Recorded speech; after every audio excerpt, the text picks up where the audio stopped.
Hello guys, Serafina media channel பார்த்துட்ருக்கோங்க எல்லாருக்கும் வணக்கம். இன்றைக்கி நம்ம சேனலில் கிச்சனுக்கும் நம்மளோட டெய்லி லைஃப்க்கும் யூஸ்ஃபுல்லாக இருக்கக்கூடிய டிப்ஸ் அண்ட் ட்ரிக்ஸ் தான் வந்து ஷேர் பண்ணியிருக்கேன். வீடியோவை ஸ்கிப் பண்ணாமல் ஃபுல்லாக பாருங்கள். பார்த்துட்டு பிடிச்சதுன்னா நம்ம சேனலை சப்ஸ்கிரைப் பண்ணிக்கோங்க. இப்போ வாங்க வீடியோக்குள்ளே போகலாம்.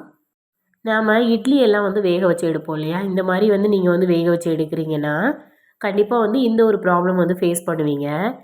மேல் தட்டு இட்லி வந்து நம்ம ஊற்றி வச்சுருப்போம். மேல் தட்டு வந்து நல்லா வெந்து கிடைக்கும். அடித்தட்டு இட்லி வந்து பார்த்தோம் அப்படின்னா ஒரு மாதிரி வந்து ஈரப்பதமாக இருக்கிற மாதிரி ஒரு மாதிரி தண்ணியாக இருக்கிற மாதிரி இருக்கும். அது என்ன அப்படின்னு சொல்லி பார்த்தோன்னா, இந்த மேல் தட்டு இட்லியில் உள்ள ஆவி வந்து இறங்கி தான் அந்த தண்ணி வந்து கீழ்த்தட்டில் பட்டு இந்த மாதிரி வந்து ஆகும். அதை அவாய்ட் பண்ணுறதுக்கு வந்து இந்த மாதிரி வந்துட்டு ஒரு மூடி வந்து நீங்கள் வந்து வச்சு விட்டுருங்க. அதாவது அடியில் வந்து இட்லி மாவு வந்து ஊற்றுனதுக்கு அப்புறமா அந்த மூடி வச்சுட்டு அதுக்கப்புறமா மேல் தட்டு இட்லி வந்து ஊற்றி வச்சுருங்க. இப்போ பாருங்கள், நம்ம ஊற்றி வேக வச்சு எடுத்ததுக்கப்புறமா அந்த தண்ணி எல்லாமே வந்து பார்த்தோன்னா அந்த மூடியிலே வந்து கலெக்ட் ஆகிடும். இதுக்கப்புறம் நம்ம மூடி எடுத்துகிட்டு அடித்தட்டு இட்லியை வந்து எடுத்துக்கலாம். இப்போ பார்த்தோன்னா அடித்தட்டில் உள்ள இட்லி வந்து கொஞ்சம் கூட ஈரப்பதமாக வந்து இருக்காது. நார்மலாக நல்லா நமக்கு வெந்து கிடைக்கும்.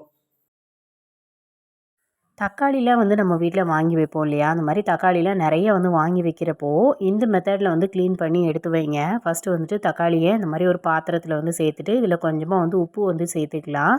உப்பு சேர்த்து வந்து நம்ம க்ளீன் பண்ணும்போது இன்னும் நல்லா வந்து க்ளீன் ஆகிடும். அது கூட கொஞ்சமாக வந்து மஞ்சள் தூள் வந்து சேர்த்துக்கலாம். மஞ்சள் தூள் வந்து பார்த்தோன்னா நல்ல கிருமி நாசினி.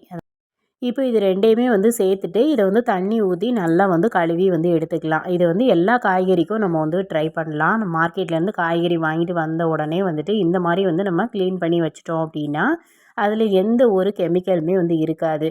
இதை வந்து விளைவிக்கிறப்போ பார்த்தோம் அப்படின்னா அது மேலே வந்து நிறைய வந்து மருந்து வந்து தெளிப்பாங்க இல்லையா? பூச்சி வராமல் இருக்கிறதுக்காக. அந்த மருந்தெல்லாம் வந்துட்டு இந்த மாதிரி நம்ம க்ளீன் பண்ணோம் அப்படின்னா போயிடும். இப்போது வந்துட்டு தண்ணியில் கழுவுனதுக்கப்புறம் இந்த மாதிரி ஒரு துணி வச்சு வந்து நல்லா வந்து தொடச்சி எடுத்துக்கலாம். தொடச்சி நல்லா காஞ்சதுக்கப்புறம் நம்ம இதை ஃப்ரிட்ஜ்லேயோ இல்லை வெளியிலேயோ கூட ஸ்டோர் பண்ணலாம். தக்காளி வந்து ஸ்டோர் பண்ணுறப்போ இந்த மாதிரி வந்து குப்பரை திருப்பி வச்சு ஸ்டோர் பண்ணுங்கள். அதாவது இந்த காம்பு பகுதி வந்து அடிப்பகுதியில் இருக்கிற மாதிரி திருப்பி வச்சு ஸ்டோர் பண்ணிங்கன்னா ரொம்ப நாளைக்கு ஃப்ரெஷ். நம்ம வீட்டில் இந்த மாதிரி மிக்சர் இல்லை இந்த மாதிரி ஸ்நாக்ஸ் ஐட்டம்ஸ்லாம் வாங்கி வச்சுருப்போம் இல்லையா? இதெல்லாம் வந்து பார்த்தோன்னா மழை காலத்தில் ஒரு மாதிரி வந்து பதத்து போன மாதிரி ஆகிடும். என்ன தான் நம்ம பிளாஸ்டிக் பாக்ஸில் போட்டு டைட்டாக பூட்டி வச்சுருந்தாலுமே அது வந்து பதத்து போன மாதிரி இருக்கும். இப்போ இதை வந்து இந்த மாதிரி பிளாஸ்டிக் பாக்ஸில் போட்டு டைட்டாக மூடி வச்சுட்டு இதை வந்து ஃப்ரிட்ஜுக்குள்ளே வந்துட்டு நார்மலாக வந்து வச்சு விடுங்க. ஃப்ரீசரில் இல்லை, வெளியிலே வந்து வச்சு விட்டுக்கலாம். வச்சுட்டு நமக்கு எப்போ தேவையோ அப்போது வந்து இதை எடுத்து நம்ம சாப்பிட்டுக்கலாம். இந்த மாதிரி வந்து பண்ணுறப்போ கொஞ்சம் கூட அது வந்து பதத்து போகவே செய்யாது.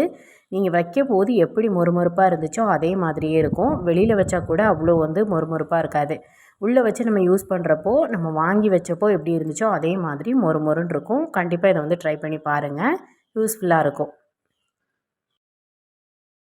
நம்ம வீட்டில் இந்த மாதிரி ஸ்டீல் வடிகட்டி வந்து யூஸ் பண்ணுவோம். இதை வந்து நம்ம வந்து என்னதான் வந்து தேய்ச்சி வச்சோம் அப்படின்னாலும் சைடில் வந்து அழுக்குகள் வந்து இருக்கும். இதை வந்து இந்த மெத்தடில் வந்து க்ளீன் பண்ணி பாருங்கள். அதுக்கு நம்ம வந்து ஸ்டவ்வை வந்து ஆன் பண்ணிவிட்டு அடுப்பை வந்து கம்மியான தீயில் வச்சிடலாம். வச்சுட்டு இந்த ஸ்டீல் வடிகட்டியை இந்த மாதிரி வந்து முன்னாடி பின்னாடி 2 பக்கமும் வந்து இந்த தீயில் வந்து படுற மாதிரி வந்து இந்த மாதிரி காட்டி எடுங்க. இந்த மாதிரி நம்ம வந்து லைட்டாக காட்டினோம் அப்படின்னாலே இந்த சைடில் உள்ள அழுக்கு எல்லாமே வந்து வந்துடும். இப்போ வந்து நம்ம வந்து ஸ்டவ் ஆஃப் பண்ணிவிட்டு இதை வந்து தொடச்சி எடுத்துக்கலாம். இல்லாட்டி நீங்கள் நார்மலாக வந்து இந்த தரையில் வந்து தட்டினீங்க அப்படின்னாலே வந்து அழகாக அழுக்குகள் எல்லாமே வந்து வந்துடும். இப்போ நான் வந்து இவ்வளோ தூரம் தான் வந்து காட்டியிருக்கேன், ரொம்ப நேரம்லாம் காட்டல. லைட்டாக வந்து தட்டினீங்க அப்படின்னாலே இந்த மாதிரி அழுக்குகள் வந்துடும். இப்போ பார்த்தீங்கன்னா தெரியும், லைட்டாக நான் தட்டினதில் ஒயிட் கலரில் அழுக்குகள் மாதிரி வந்து வந்திருக்கு. இதுக்கப்புறம் நம்ம ஏதாவது துணி வச்சு துடைக்கனாலும் துடைச்சிக்கலாம், இல்லை கையாலே வந்து துடைச்சி விட்டுக்கலாம்.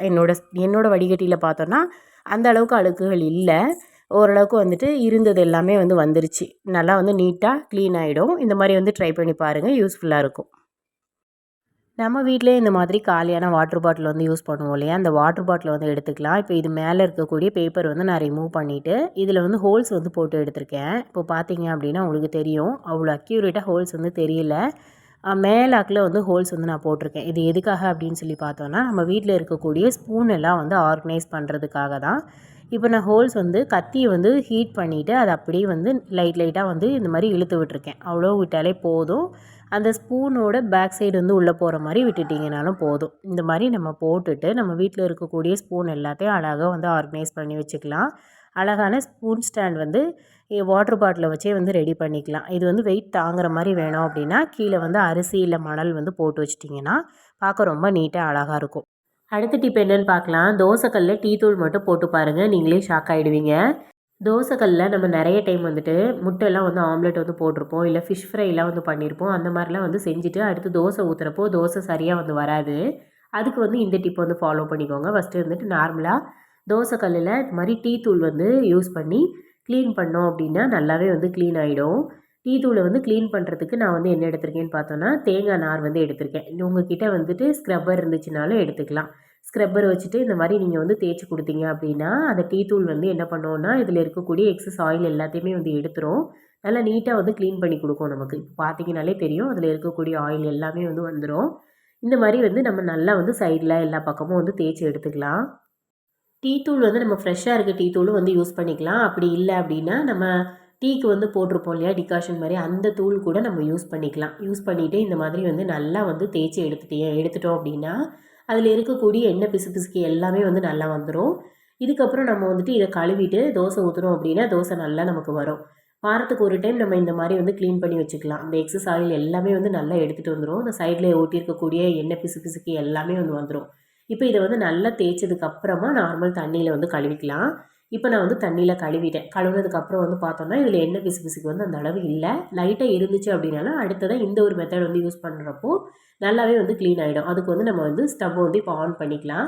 இவ்வளோ நேரம் நான் பண்ணது வந்து பார்த்தோன்னா ஸ்டவ்வை ஆஃப் பண்ணி வச்சுட்டு நார்மலாக தான் வந்து பண்ணேன். அதை நீங்கள் கீழே வச்சு கூட பண்ணியிருக்கலாம். நான் வந்து அடுப்பில் வச்சு பண்ணதே எனக்கு கம்ஃபர்டபுளாக இருந்தது. அதனால் நான் அந்த மாதிரியே வந்து பண்ணிக்கிட்டேன். இப்போ வந்து அடுப்பை நல்லா ஆன் பண்ணிவிட்டு தோசைக்கல்லை வந்து சூடு பண்ணிக்கலாம். சூடு பண்ணதுக்கப்புறம் இப்போ இதில் வந்து என்ன சேர்க்க போகிறோன்னா ஐஸ் க்யூப் வந்து சேர்க்க போகிறேன். ஐஸ் க்யூப் வந்து நான் ஒரு 4-5 ஐஸ் க்யூப் வந்து சேர்த்துருக்கேன். நீங்கள் வந்து பெருசாக வந்து கட்டி மாதிரி வச்சுருக்கீங்கனாலும் மொத்தமாக அதை கூட சேர்த்து நல்லா வந்து க்ளீன் பண்ணிக்கலாம். இதை வந்து நல்லா இந்த தோசைக்கல்ல எல்லா பக்கமும் படுற மாதிரி நல்லா வந்து தேய்ச்சி கொடுங்க. கையால் வந்து தொட முடியல அப்படின்னா ஒரு கரண்டி வச்சு நல்லா வந்து தேய்ச்சி கொடுங்க. இந்த மாதிரி வந்து வச்சுட்டு நம்ம வந்து தேய்ச்சிட்டு தோசைக்கல்லோட ஃபுல் பகுதியிலே வந்து இது படுற மாதிரி தேய்ச்சிட்டோன்னா நமக்கு நல்லாவே வந்து தோசை வந்து எடுக்க வரும். கொஞ்சம் கூட எண்ணெய் பிசுக்கு அப்படிங்கிறது இருக்கவே இருக்காது. இப்போ நான் ஒரு 4-5 ஐஸ் க்யூப் அளவில் போட்டுட்டு ஃபுல்லாக தேய்ச்சிட்டு அதுக்கப்புறம் நம்ம ஒரு துணி வச்சு தொடச்சிக்கலாம் இந்த தண்ணியை. இந்த தண்ணி வந்து நல்லா வந்து ட்ரை ஆக விடணும். இதில் இருக்கிறது ஃபுல்லாகவே தண்ணி தான் இல்லையா, இது வந்து நல்லா ட்ரை ஆனதுக்கப்புறம் ஒரு துணி வச்சு தொடச்சிட்டு அப்புறம் நம்ம தோசை வந்து ஊற்றிக்கலாம். இப்போ நான் வந்து ஐஸ் க்யூப் வந்து அப்படியே வந்து போட்டுட்டேன். இப்போ இது வந்து தானாகவே வந்துட்டு நல்லா காஞ்சிருச்சு. இப்போ இதுக்கப்புறம் ஒரு துணியை வச்சு தொடச்சிக்கிட்டேன். இப்போ துடைக்கும் போதே வந்து ஃபுல்லாக அந்த தோசைக்கல்ல படுற மாதிரி வந்து தொடச்சிட்டு இதுக்கப்புறமா நம்ம வந்து எண்ணெய் வந்து தேய்ச்சிக்கலாம். நீங்கள் வந்து டேரெக்டாக மாவு ஊற்றிட்டு அப்புறமா எண்ணெய் ஊற்றுறீங்கனாலும் ஓகே. நான் வந்து ஃபஸ்ட்டு எண்ணெய் வந்து இந்த மாதிரி தடவிட்டு அதுக்கப்புறமா மாவு வந்து ஊற்றிக்கிறேன். மாவு ஊற்றிட்டு எப்பவும் போல் தோசை வந்து நம்ம ஊற்றிக்கலாம். நம்ம மெல்லிசா வேணும்னாலும் மெல்லிசா ஊற்றிக்கலாம், இல்லை தடிமனா உங்களுக்கு வேணும்னாலும் ஊற்றிக்கலாம். ஃபுல்லாக வந்து தோசைக்கல் ஃபுல்லாக நம்ம போடுற மாதிரினாலும் ஊற்றிக்கலாம். இந்த மாதிரி ஊற்றிட்டு நீங்கள் என்ன வேணுன்னா ஊற்றிக்கோங்க. நான் 2வது வந்து எண்ணெய் இதில் மேலே ஊற்றலை, நார்மலாக அப்படியே வந்து சுட்டு எடுக்க போகிறேன். இந்த மாதிரி வந்து நம்ம ஊற்றிட்டு அப்புறம் சுட்டு எடுத்தோன்னா தோசை கொஞ்சம் கூட ஒட்டாமல் பிய்யாமல் நமக்கு நல்லா நார்மலாக வரும். இதே மாதிரி வந்து ஒவ்வொரு டைமும் நம்ம ட்ரை பண்ணலாம். சில டைம் நம்ம சப்பாத்திலாம் போட்டோன்னா கூட அடுத்து தோசை ஊற்றுறப்போ தோசை சரியாக வராது. அந்த மாதிரி டைமில் கூட நம்ம இதை மாதிரி க்ளீன் பண்ணிவிட்டு யூஸ் பண்ணுறப்போ அழகாக நமக்கு தோசை வரும். இந்த மாதிரி வந்து நம்ம நீட்டாக வந்து தோசை ஊற்றி எடுத்துக்கலாம். கண்டிப்பாக வாரத்துக்கு ஒரு டைம் வந்து இந்த மெத்தடில் தோசைக்கல் வந்து க்ளீன் பண்ணுங்கள். தோசைக்கல்லும் நல்லா க்ளீனாக நீட்டாக வந்து இருக்கும். இந்த வீடியோவில் நான் சொன்ன டிப்பில் ஏதாவது ஒரு டிப்பாவது உங்களுக்கு கண்டிப்பாக யூஸ்ஃபுல்லாக இருந்திருக்கும்னு சொல்லி நான் நம்புகிறேன். இந்த வீடியோ உங்களுக்கு யூஸ்ஃபுல்லாக இருந்துச்சுன்னா வீடியோக்கு ஒரு லைக் பண்ணி சேனலை சப்ஸ்கிரைப் பண்ணிக்கோங்க. தேங்க்ஸ் ஃபார் வாட்சிங்.